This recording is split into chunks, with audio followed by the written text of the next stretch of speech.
सभी को नमस्कार। एक बार पुनः स्वागत है आपका हमारे YouTube चैनल पर। तो प्रिय साथियों, आज हम इस वीडियो में अध्यापन करने वाले हैं कक्षा 7 के पाठ्य पुस्तक हिंदी विषय की वसंत भाग 2। इसके जो अध्याय संख्या है 12, भोर और बरखा। इस पाठ का संपूर्ण सॉल्यूशन इस वीडियो के माध्यम से हम करने वाले हैं, यानी कि इस पाठ के जो अभ्यास के प्रश्न हैं, इन प्रश्नों के उत्तर हम करेंगे। तो प्रिय साथियों, वीडियो शुरू करने से पहले अगर आप हमारे चैनल पर नए हैं, चैनल को सब्सक्राइब जरूर कीजिएगा। शुरू करते हैं अध्याय 12, भोर और बरखा के प्रश्न उत्तर देखते हैं। कविता के से तहत 1 नंबर जो क्वेश्चन है, बंसी वारे ललना मोरे प्यारे लाल जी कहते हुए यशोदा किसके जगाने का प्रयास करती हैं और वो कौन कौन सी बातें कहती हैं। तो इसका जो आंसर है, बंसी वारे ललना मोरे प्यारे लाल जी कहते हुए यशोदा अपने पुत्र श्री कृष्ण को जगाने का प्रयास करती हैं। वे कहती हैं, रात्रि व्यतीत हो चुकी हैं, अब प्रातः बेला आरंभ हो गई, अर्थात सुबह हो गई। सभी घरों के दरवाजे खुल गए, गोपियाँ सुबह उठकर दही बिलोने में लगी हैं। प्रातः काल में सभी देवतागण और मनुष्य आपके दर्शनों के लिए उत्सुक हो रहे हैं। नेक्स्ट अगला 2 नंबर क्वेश्चन है, जो नीचे दी गई पंक्ति का आशय अपने शब्दों में लिखिए। माखन रोटी हाथ मुँह लीनी गौवन के रखवारे। तो इसका जो आंसर है, प्रस्तुत पंक्तियाँ मीराबाई द्वारा रचित भोर और बरखा नामक कविता से अवतरित हैं। पंक्तियों में मीराबाई ने स्पष्ट किया कि प्रातः होते ही सभी ग्वाले अपनी अपनी गायों को चराने के लिए चारवाहों की ओर चल गए। वे माखन रोटी के लिए चारागाहों में अपनी गायों को चराने और उनकी रखवाले के लिए चल पड़े हैं। नेक्स्ट साथियों,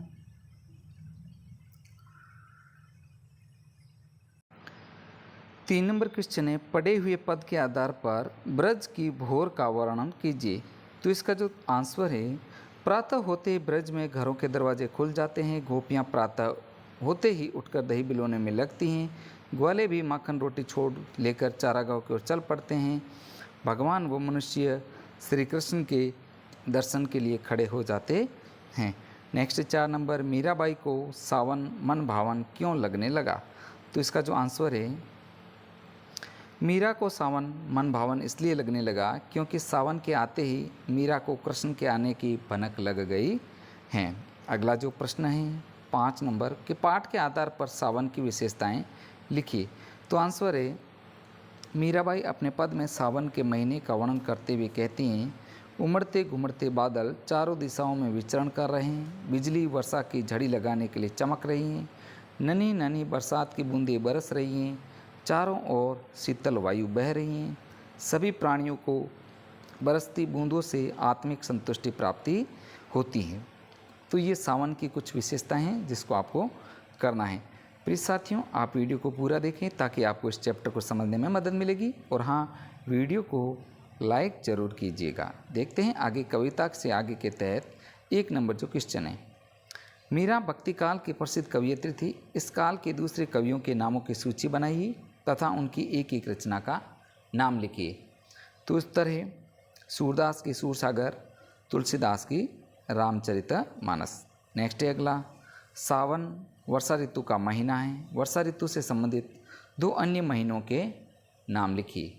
तो यहाँ पर उत्तर है, सावन मास वर्षा ऋतु में आता है। वर्षा ऋतु में आषाढ़ और भाद्रपद मास का भी आगमन होता है। नेक्स्ट है, अनुमान और कल्पना से संबंधित जो प्रश्न है, सुबह जगने के समय आपको क्या अच्छा लगता है। तो आंसर है, सुबह जगने के समय मुझे चिड़ियों का चहचहाना बहुत अच्छा लगता है। सुबह सैर करते समय मुझे ताजगी महसूस होती है। नेक्स्ट है अगला, यदि आपको अपने छोटे भाई बहन को जगाना पड़े तो कैसे जगाएंगे। तो इसका जो आंसर है, यदि मुझे मेरे छोटे भाई बहन को उठाना पड़े तो मैं उसे बहुत ही प्यार और सहलाकर उठाऊंगा। अगला जो प्रश्न है, वर्षा में भीगना और खेलना आपको कैसा लगता है। तो उत्तर है, मुझे वर्षा में भीगना बहुत अच्छा लगता है। जब मिट्टी की भीनी भीनी खुशबू हमें वर्षा के समय महसूस होती हैं तो वह पल और भी ज़्यादा खुशनुमा हो जाता है। उस समय खेलने में बहुत मन लगता है। नेक्स्ट साथियों, 4 नंबर क्वेश्चन, मीराबाई ने सुबह का चित्र खींचा है। अपनी कल्पना और अनुमान से लिखिए कि नीचे दिए गए स्थानों की सुबह कैसी होती हैं। तो यहाँ पर जैसे क है गांव, गली या मोहल्ले में, रेलवे प्लेटफॉर्म पर, नदी या समुद्र के किनारे और पहाड़ों पर। तो सबसे पहले अपन लिखते हैं कि गांव या गली मोहल्ले की जो सुबह होती है कैसे होती है। तो काम करते हुए सुबह उठते ही सबके लिए चाय बनाना, दूध निकालना। नेक्स्ट है ख, रेलवे प्लेटफॉर्म पर चाय और ट्रेन की आवाज़ के साथ। ग है नदी या समुद्र किनारे सूर्य की किरणों के साथ। ग है पहाड़ों पर पर्वतारोहण के साथ सुबह की शुरुआत होती है। नेक्स्ट साथियों, भाषा की बात का जो क्वेश्चन है इसका 1 नंबर, कृष्ण को गठवन के रखवारे कहा गया है, जिसका अर्थ है गौओं का पालन करने वाले। इसके लिए एक शब्द है गोपाल, आंसर होगा गोपाल। नेक्स्ट है 2 नंबर, नीचे 2 पंक्तियाँ दी गई हैं, इनमें से पहली पंक्ति में रेखांकित शब्द 2 बार आए हैं और दूसरी पंक्ति में 2 बार। इन्हें पुनरुक्ति या पुनोक्ति कहते हैं। पहली पंक्ति में रेखांकित शब्द विशेषण तो दूसरी पंक्ति में संज्ञा, जैसे नन्ही नन्ही बूंदन मेहा बरसे, घर घर खुले किवारे। इसी प्रकार 2 उदाहरण खोजकर वाक्य में प्रयोग कीजिए और देखिए कि विशेषण तथा संज्ञा को पुनरुक्ति के अर्थ में क्या अंतर है। जैसे मीठी मीठी बातें, फूल फूल महके। तो उत्तर है विशेषण पुनरुक्ति के उदाहरण। जैसे 1 नंबर, बड़े बड़े, हमारे शहर में बड़े बड़े घर हैं। दूसरा, काले काले, आकाश में काले काले बादल छाए हुए हैं। संज्ञा पुनरुक्ति के उदाहरण, जैसे देश देश देश में फ़ोन प्रयोग कर रहे हैं। नगर नगर नगर नगर में स्कूल खुले हुए हैं। विशेषण की पुनरुक्ति से किसी वस्तु विशेष की विशेषता पर बल दिया गया है, जबकि संज्ञा की पुनरुक्ति में किसी वस्तु जाति पर विशेष बल दिया गया है। अगला है कुछ करने को। इसके तहत 1 नंबर क्वेश्चन है, कृष्ण को गिरधर क्यों कहा जाता है, इसके पीछे कौन सी कथाएं पता कीजिए और कक्षा में बताइए। तो इसका जो आंसर है, श्री कृष्ण को गिरधर इसलिए कहा जाता है क्योंकि श्री कृष्ण ने एक उंगली से गोवर्धन पर्वत उठा लिया और लोगों की रक्षा की।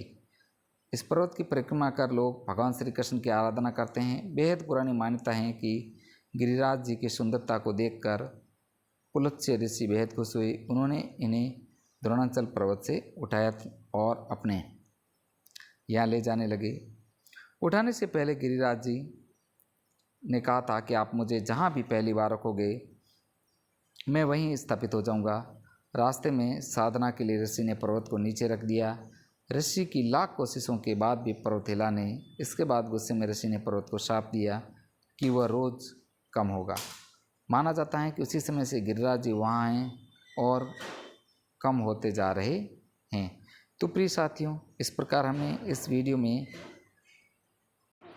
कक्षा 7 की जो हिंदी विषय की पाठ्यपुस्तक है वसंत भाग 2, इसके जो अध्याय संख्या 12 भोर और बरखा, इस पाठ का संपूर्ण सॉल्यूशन हमने इस वीडियो के माध्यम से किया। साथियों, आपको वीडियो कैसा लगा? वीडियो अच्छा लगे तो वीडियो को लाइक ज़रूर कीजिए, जिससे हमें मोटिवेशन मिलता है। साथियों, मिलते हैं नेक्स्ट वीडियो के साथ में। वीडियो देखने के लिए आपका दिल से धन्यवाद। तथा आपको अगर कक्षा 7 के संपूर्ण विषयों के वीडियो चाहिए तो हमारे चैनल के प्लेलिस्ट में उपलब्ध हैं, वहाँ से आप इनका अध्ययन कर सकते हैं। वीडियो देखने के लिए आपका दिल से धन्यवाद।